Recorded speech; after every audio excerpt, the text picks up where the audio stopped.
नमस्कार. आपण राज्यसेवेचे PYQ बघत आहोत. यामध्ये पर्यावरण हा सब्जेक्ट आपण चालू केला आहे. बघा प्रश्न काय आहे, जोड्या लावांच्या स्वरूपात राज्यसेवा पूर्व परीक्षा 2021 ला विचारण्यात आलेला आहे. आपण डायरेक्ट उत्तर बघू. बंदीपूर कुठे आहे? कर्नाटकमध्ये, केवलादेव राजस्थानमध्ये, इंद्रावती छत्तीसगडमध्ये, मानस आसाममध्ये.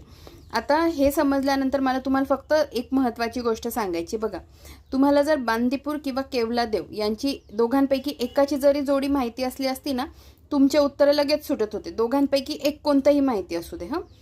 आणि ह्या दोघांची जरी माहिती असेल ना, इंद्रावती समजा छत्तीसगडमध्ये आहे, मानस आसाममध्ये आहे, हे जरी माहिती असेल, पण याच्यासोबत मग तुम्हाला वरचे तरी माहिती असायला पाहिजे होते. कळलं? म्हणजे नुसते हे दोन कन्फर्म माहिती असून फायदा नव्हता. उत्तरापर्यंत जाण्यासाठी तुम्हाला ह्या दोघांची पण गरज होती. पण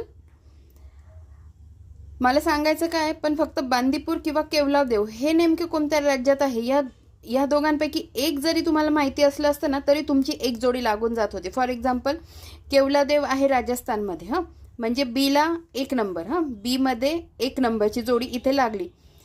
1 नंबर इथे बाकी कुठेच नाहीये, त्यामुळे लगेच आपलं उत्तर सुटत होतं. मला तुम्हाला हे सांगायचं होतं. ठीक आहे, तर PYQ हे सगळे जे आहेत, PYQ मी घेते आहेत, हे सगळे तुम्ही पाठ करा की कोणतं राष्ट्रीय उद्यान किंवा अभयारण्य हे नेमकं कोणत्या राज्यात आहे.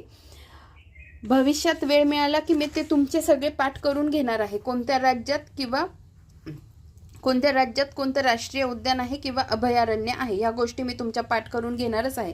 इथे चार्ट फॉर्मॅटमध्ये ऑलरेडी सरांनी दिलेले आहेत, ते आपल्याला घ्यायचे आहेत. ठीक आहे, पण ह्या पद्धतीनेच घेईल मी ते शॉर्ट फॉर्मॅटमध्ये किंवा रील्सच्या स्वरूपात तुमचे एक एक व्यवस्थित पाठ करून घेईल. पण तोपर्यंत जरी आपल्याला वेळ नाही मिळाला, पण PYQच्या माध्यमातून ॲटलिस्ट हे तुमचे पाठ झालेच पाहिजे. कारण जे प्रश्न येऊन गेलेले आहेत ते रिपीट होण्याचे चान्सेस खूप जास्त असतात. त्यामुळे नाही काही झालं तर ॲटलिस्ट जे पूर्व परीक्षेला येऊन गेलेले आहेत ते तरी तुम्ही तोंडपाठ करून घेणं गरजेचं आहे. बघा, बंदीपूर कर्नाटकमध्ये, केवलादेव राजस्थानमध्ये, इंद्रावती छत्तीसगडमध्ये आणि मानस आसाममध्ये. धन्यवाद.